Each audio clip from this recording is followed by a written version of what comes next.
Buenas noches, profesora. El día de hoy le presentaremos el avance de nuestro trabajo final.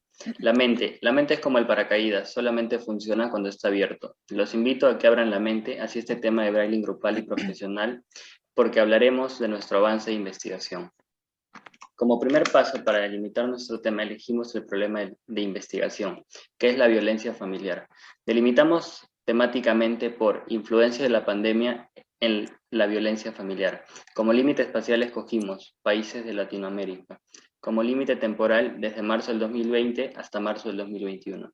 El tema delimitado sería la influencia de la cuarentena por el COVID-19 sobre casos de violencia familiar en Latinoamérica, desde marzo del 2020 hasta marzo del 2021. Nuestra pregunta delimitada, que contiene pronombre interrogativo más las 3 delimitaciones, sería: ¿de qué manera influyó la cuarentena en los casos de violencia familiar en Latinoamérica desde marzo del 2020 hasta marzo del 2021? Justificación del tema. Elegimos este tema de investigación por ser una problemática internacional que viene causando un impacto preocupante en el medio social. En la presente investigación abordaremos el tema de violencia familiar, el cual define como el uso intencionado y repetido de la fuerza física o psicológica para controlar, manipular o atentar en contra de algún integrante de la familia.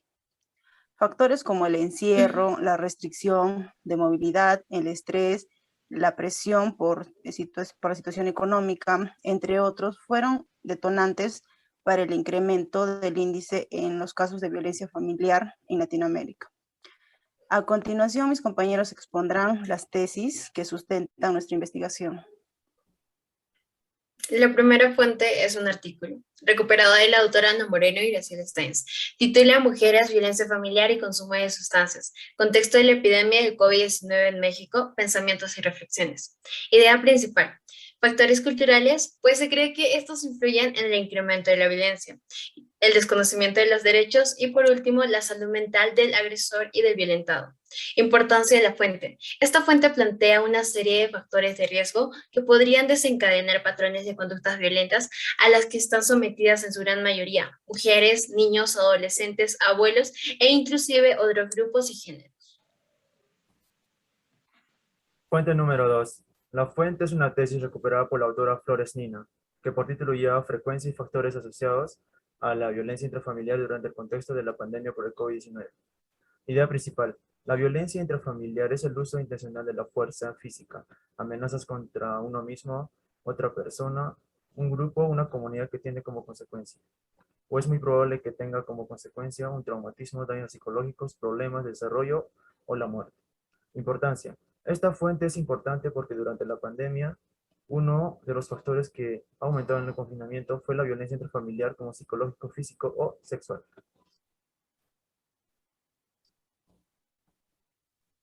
Fuente 3. El impacto de la pandemia en las familias con niños y niñas y adolescentes.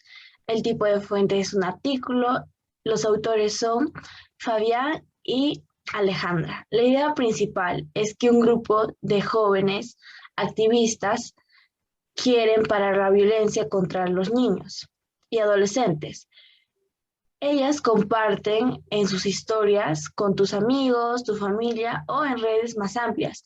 La importancia de esta fuente es que nos da a conocer que en la actualidad la violencia es un fenómeno poco explorado en nuestro país y contribuye a un problema de recuperación a la salud y en general, en particular con los niños y niñas y adolescentes. Como siguiente fuente tenemos una tesis desarrollada por el abogado Rojas Mesa Moglorio Modesto. Esta tesis tiene como título La aplicación de las medidas de protección de violencia familiar en el tiempo de emergencia por el COVID-19, ya que nos ayuda a la verificación de medidas de protección legal para la seguridad y el bienestar de la familia. Esta fuente es importante para la elaboración de nuestra investigación, pues nos permite comprender cómo se aplican las medidas de protección de violencia familiar en el tiempo de emergencia de COVID-19, es decir, cómo garantiza el órgano jurisdiccional en las medidas de protección de violencia y que en las situaciones de agresividad no se debe de esperar que se acredite una lesión física para proceder a estas ocasiones.